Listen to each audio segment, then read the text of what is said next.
ಈ ರೀತಿ ಯೋಚನೆ ಮಾಡೋಣ. ಇಮ್ಯಾಜಿನ್ 224 ಸೀಟು ಪ್ರಜಾಕೀಯದವ್ರು ಬಂದರು.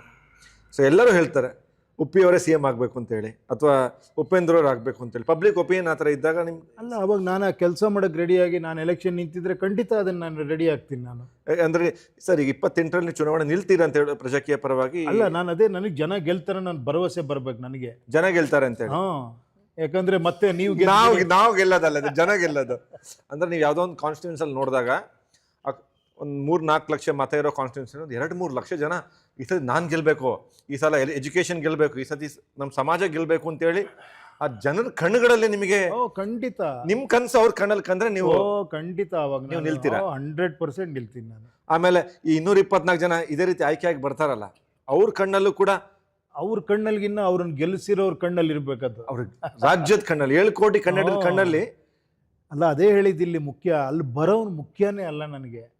ನಿಮ್ಮ ಆಸೆಗಳು ಮುಖ್ಯ ಅಲ್ಲ, ಯಾರೋ ಒಬ್ಬ ರೆಪ್ರೆಸೆಂಟೇಟಿವ್ ಆಗ್ತಾನಲ್ಲ, ಅವನ ಆಸೆಗಳೆಲ್ಲ ಮುಖ್ಯ. 7 ಕೋಟಿ ಕನ್ನಡಿಗರು. ಆ ಜನ ಕಂಟ್ರೋಲ್ ಮಾಡ್ಬೇಕು ಇವನ್ನ. ಇಲ್ಲ ಅಂದ್ರೆ ಅವ್ನು ಇಷ್ಟ ಬಂದಂಗೆ ಮಾಡ್ಕೊಂಡು ಹೋಗ್ತಾನೆ. 5 ವರ್ಷ ನೀವು ಅಧಿಕಾರ ಕೊಟ್ಬಿಟ್ಟು ನೀನು ಇಷ್ಟ ಮಾಡಪ್ಪ ನೀನು ಅಂದ್ರೆ ಅವ್ನು ಮಾಡ್ಕೊಂಡು ಹೋಗ್ತಾನೆ. ಸರಿ, ನಿಮ್ಮ ಜೊತೆ ಮಾತಾಡಿದ್ಮೇಲೆ ಅನಿಸ್ತಾ ಇದ್ದು ಭಾಳ ಸಿಂಪಲ್ ಇದೆ. ಆಲ್ಮೋಸ್ಟ್ ಒಂದು 5-6 ಕೋಟಿ ಜನ ಕನ್ನಡಿಗರು ಇದೇ ರೀತಿ ವ್ಯವಸ್ಥೆ ಬೇಕು ಅಂತ ಹೇಳಿದ್ರೆ ಉಪೇಂದ್ರ ಅವರು C M, nothing wrong in that. ಜನರಿಗೆ ಒಳ್ಳೇದೇ ಅಲ್ವಾ? ಖಂಡಿತ ಅದಲ್ಲ, ನಾನು ಯಾರು ಸಿ ಎಮ್ ಆಗ್ತಾರೆ ಅನ್ನೋದಕ್ಕಿಂತ ಹೆಚ್ಚಾಗಿ ಈ ಒಂದು ಸಿಸ್ಟಮ್ ಬಂದ್ಬಿಟ್ರೆ ಎಲ್ಲವೂ ಬದಲಾಗ್ಬಿಡುತ್ತೆ. ಆ್ಯಕ್ಚುಲಿ ಜನ ವೈಚಾರಿಕತೆ ಹೊಂದ್ಬಿಟ್ರೆ, ಜನರಲ್ ಆ ವಿಚಾರ ಬಂದ್ಬಿಟ್ರೆ, ಜನರಲ್ ಆ ಬುದ್ಧಿವಂತಿಕೆ ಬಂದ್ಬಿಟ್ರೆ ದೇಶ ಅಂದರೆ ಜನ ಅಲ್ಲ ಗುರು. ದೇಶ ಅಂದರೆ ಸರ್ ಕೊನೆಯದಾಗಿ ವಾಟ್ ಎವರ್ ಸೆಡ್ ಅಂಡ್ ಪ್ರಜಾಕೀಯದ ಆಚೆ ಕೂಡ ನಾನು ಕನ್ನಡ ನಾಡು ಕೊಟ್ಟ ಶ್ರೇಷ್ಠ ಸ್ಟೋರಿ ಟೆಲ್ಲರ್ ಆಗಿ ನಿಮ್ಮನ್ನು ನೋಡ್ತೀನಿ ಸರ್. ಈ ಸಮಾಜದ ಬಗ್ಗೆ, ಪ್ರಜಾಕೀಯದ ಬಗ್ಗೆ, ವ್ಯವಸ್ಥೆ ಬಗ್ಗೆ ಭಾಳ ಯೋಚನೆ ಮಾಡ್ತಾ ಇವಾಲ್ವ್ ಆಗಿದ್ದೀರಾ. Is any story yet left to tell? ಈ ಈಗ ವೆಬ್ ಸೀರೀಸ್ ಇದೆ, ಬೇರೆ ಬೇರೆ ಮಾಧ್ಯಮ ಇದೆ, ನಮ್ಗೆ ಅನಿಸುತ್ತು ಸರ್ ನೀವು 20 ವರ್ಷದಿಂದ ನಿಮಗೆ ವೆಬ್ ಸೀರೀಸ್ ಸಿಕ್ಕಿದ್ರೆ ನೀವು ಏನೇನೋ ಮಾಡಿಬಿಡ್ತಿದ್ರಿ ಸರ್. ಇಲ್ಲಪ್ಪ, ನನಗೊಂದು ಮೊಬೈಲ್ ಸಿಕ್ಕಿದ್ರೆ ನಾನೇನೋ ಮಾಡ್ತಿದ್ದೆ, ವೆಬ್ ಸೀರೀಸ್ ಬಿಟ್ಬಿಡಿ ಅಲ್ವಾ? ಅಲ್ಲ, ಇವಾಗ ಈಗಿರೋ ಟೆಕ್ನಾಲಜಿಲಿ ಮೊಬೈಲ್ ನೋಡಿ ಹೆಂಗಿದೆ ಅಂದರೆ, ಅದರಲ್ಲಿ ಎಡಿಟಿಂಗ್ ಇದೆ, ಕ್ಯಾಮ್ರಾ ಇದೆ, ಶೂಟ್ ಮಾಡ್ಬೋದು, ನೀವು ಮಾಡ್ಬೋದು, ಎಡಿಟ್ ಮಾಡ್ಬೋದು, ಮ್ಯೂಸಿಕ್ ಹಾಕ್ಬೋದು ಅದರಲ್ಲಿ. ಆಮೇಲೆ ಥಿಯೇಟರ್ ಇದೆ, ಅಲ್ಲಿ ಯೂಟ್ಯೂಬ್ ಇದೆ, ನೀವೇ ರೀಚ್ ಮಾಡಿಸ್ಬೋದು ಜನ ಆರಾಮಾಗಿ. ನಿಮ್ಗೆ ಅದ್ರ ಇದು ಇವಾಗ ಮೊನ್ನೆ ಅಬ್ಸೆಷನ್ ಅಂತ ಒಂದು ಸಿನಿಮಾ ಬಂತು, ನೋಡಿದ್ದೀರಾ? ದೊಡ್ಡ ಹಿಟ್ ಆಗಿದೆ ಅದು, ಇಂಗ್ಲೀಷಲ್ಲಿ. ಓಕೆ, ಒಬ್ಬ ಯೂಟ್ಯೂಬ್ ಏನೋ ಸಣ್ಣ ಪುಟ್ಟ ಇದು ಮಾಡ್ತಿದ್ದು, ಶಾರ್ಟ್ ಫಿಲಮ್ಸ್ ಮಾಡ್ತಿದ್ದವ್ರಂತೆ. ಇವತ್ತಿಗದು 1000 ಕೋಟಿ ಬಿಸ್ನೆಸ್ ಮಾಡಿರೋ ಸಿನಿಮಾ ಅದು. ಒಂದು ಐಡಿಯಾ ಸಾಕಷ್ಟೇ ಇವಾಗ. ಆ ಐಡಿಯಾ ಇದ್ರೆ ನೀವ್ ಏನ್ ಬೇಕಾದ್ರೂ ನೋಡೋಣ. ನಾನು ತುಂಬಾ ಜನ ಕೇಳ್ತೀನಿ, ನಿಮ್ಗೆ ಆಕ್ಟಿಂಗ್ ಬೇಕಾ, ತಗೊಳ್ಳಿ ಮೊಬೈಲ್ ಮಾಡಿ, ಆಕ್ಟಿಂಗ್ ಮಾಡಿ. ನೋಡೋರು ನೋಡ್ತಾರೆ, ಯಾರೋ ನೋಡ್ತಾರೆ, ವಾವ್ ಏನೇ ಅದ್ಭುತ ನಟ ಅನ್ಬೋದು, ಯಾರೋ ಒಬ್ರು ಕರಿಬೋದು ನಿಮ್ಮನ್ನ. ಅಷ್ಟು ಓಪನ್ ಆಗಿದೆ ಇವಾಗ. ಈಗ ಮುಂಚೆ ತರ ಏನ್ ಹೇಳಿ, ಒಂದು ರಿಸ್ಟ್ರಿಕ್ಟೆಡ್, ಇವರೇ ಬರ್ಬೇಕು, ಇವರೇ ಇರಬೇಕು, ಅಲ್ಲಿ ಹೋಗೋದೇ ಕಷ್ಟ ಇತ್ತು. ಸಿನಿಮಾ ಒಳಗೆ ಎಂಟ್ರಿಗೆ ತಗೊಳ್ಳೋದೇ ಕಷ್ಟ ಇತ್ತು. ಯಾರೋ ಗೊತ್ತಿರೋರು ಕರಿಬೇಕಾಗಿತ್ತು, ಒಂದು ಚಾನ್ಸ್ ಕೊಡಬೇಕಾಗಿತ್ತು, ಅಲ್ಲಿ ವರ್ಕ್ ಮಾಡ್ಬೇಕಾಗಿತ್ತು. ಬರೋ ಸ್ಟಾರ್ಗಳಿಗೆ ಸ್ಟ್ರಗ್ಲಿಂಗ್ ಸ್ಟೋರಿಗಳಿರಲ್ಲ ಜಾಸ್ತಿ.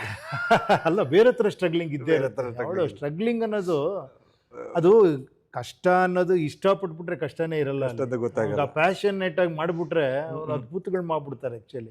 Sir, any stories running? ನೀವು ಅದ್ಭುತ ಕಥೆಗಳನ್ನ ಹೇಳಿದಿರ ಸರ್. ಹೇಳದೇ ಇರೋ ಕೆಲವು ಕಥೆಗಳಿದೆಯಾ ನಿಮ್ಮ ಅಭಿಮಾನಿಗಳು ಕಾಯ್ಬೋದಾ? ಅಲ್ಲ, ಗೊತ್ತಿಲ್ಲ, ಅದೇ ಹುಡುಕಾಡ್ತೀನಿ ನಾನು. ಇನ್ನೇನು ಹೇಳಕ್ ಸಾಧ್ಯ? ಖಂಡಿತ ಏನೇನೋ ಅನ್ನಿಸ್ತಾ ಇರುತ್ತೆ. ಭಾಳಷ್ಟು ಹೇಳಿದ್ದೀರಾ. ನೋಡೋಣ ಇನ್ನೇನಾರ ಇದ್ರೆ ಖಂಡಿತ ಮಾಡೋಣ.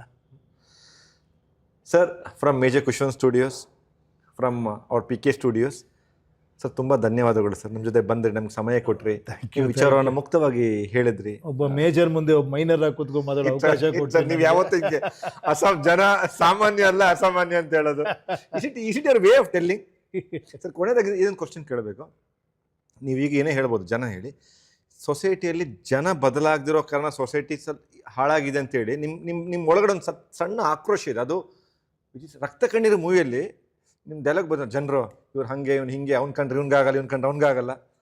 ಅದು ಆ ಫೇಸ್ ಫ್ರಸ್ಟ್ರೇಷನ್ ಸರ್, ಸತ್ತ ಪ್ರಜೆಗಳೇ ಅಂತೆಲ್ಲ ಹೇಳೋದು. ಇಲ್ಲ, ಅದು ಇದ್ದೇ ಇರುತ್ತೆ. ಒಂದು ಸಿನಿಮಾದಲ್ಲಿ ಸ್ವಲ್ಪ ಸ್ಟ್ರಾಂಗ್ ಆಗಿ ಹೇಳೋದಕ್ಕೆ ಒಂದು ಇದಿರುತ್ತೆ, ಸಿಚುವೇಶನ್ಗಳು ಹಂಗೆ ಬರುತ್ತೆ.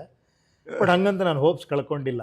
ಸೊ ಆ ಥರ ನನಗೆ ಆ ಹಂತದಲ್ಲಿ ಹೋಪ್ ಹೋಗಿತ್ತ ಮಧ್ಯ ಯೋಚನೆ ನೋಡ್ತಾ ಇರೋ? ಇಲ್ಲ, ಅದು ಆಗುತ್ತೆ. ಮನುಷ್ಯ ಅಂದಮೇಲೆ ಕೆಲವು ಸತಿ ಏನೇ ಇಷ್ಟು ಈಸಿ ಇರೋದು ಅರ್ಥ ಆಗಲ್ವ ಇವ್ರಿಗೆ, ಅದನ್ನ ಯಾಕೆ ನೆಗೆಟಿವ್ ಆಗಿ ಯೋಚನೆ ಮಾಡ್ತಾನೆ ಅಂತ ಅನ್ಸುತ್ತೆ. ಆಮೇಲೆ ಪಾಸಿಟಿವ್ ಆಗಿ ಮಾಡ್ತಿರೋರು ನೋಡಿದಾಗ ಅವ್ರಿಗೋಸ್ಕರ ನಾನು ಇನ್ನೂ ಕೆಲಸ ಮಾಡಬೇಕು ಅನಿಸುತ್ತೆ. ತುಂಬ ಜನ ಇದ್ದಾರೆ ಆ ಥರ ಪಾಸಿಟಿವ್ ಆಗಿ. ತುಂಬ ಜನ ಅವ್ರಾಗ ಅವರೇ.